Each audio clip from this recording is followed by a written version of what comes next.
नुआपड़ा विधायक राजेन्द्र ढोलकिया देहांत चिकित्साधीन अवस्था होइछि परलोक। 69 वर्ष बयस राजेन्द्र ढोलकिया परलोक। तेबे चेन्नईर एक घरोई हस्पिटाल रे शेष निश्वास त्याग करिसंती। हृदघातर शिकार हेबा परे घरोई हस्पिटाल रे तांकु चिकित्सा करा जाउतिला। पुआ जय ढोलकिया बीजेडी विधायक मृत्यु खबर प्रकाश करिसंती। तेबे राजनैतिक जीवन काल मध्य 4 थरर विधायक रहिसंती राजेन्द्र ढोलकिया।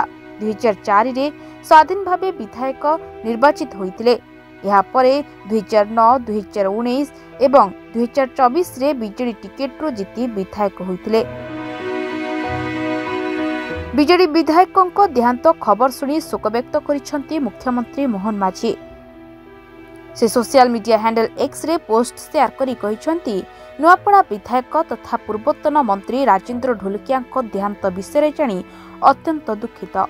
शोक संतप्त परिवार प्रति मोर समवेदना जणाइबा सहित दिवंगत आत्मा शांति पाई महाप्रभु जगन्नाथ निकट में प्रार्थना करुछि बोली कहिसंती मुख्यमंत्री।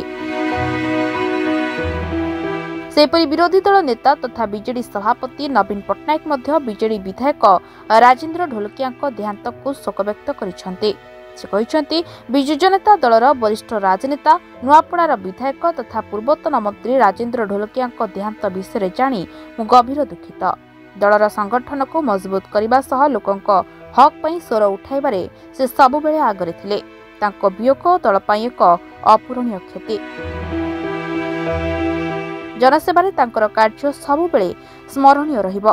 तांको अमर आत्मार सद्गति कामना करने सह शोक संतप्त परिवार सदस्यों प्रति समवेदना जणाइछंती बीजेडी सभापति नवीन पट्टनायक।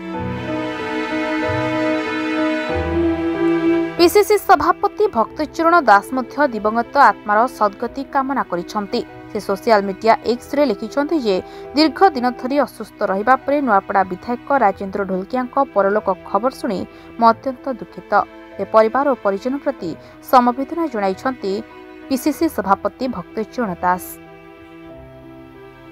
ब्यूरो रिपोर्ट, सरकार न्यूज।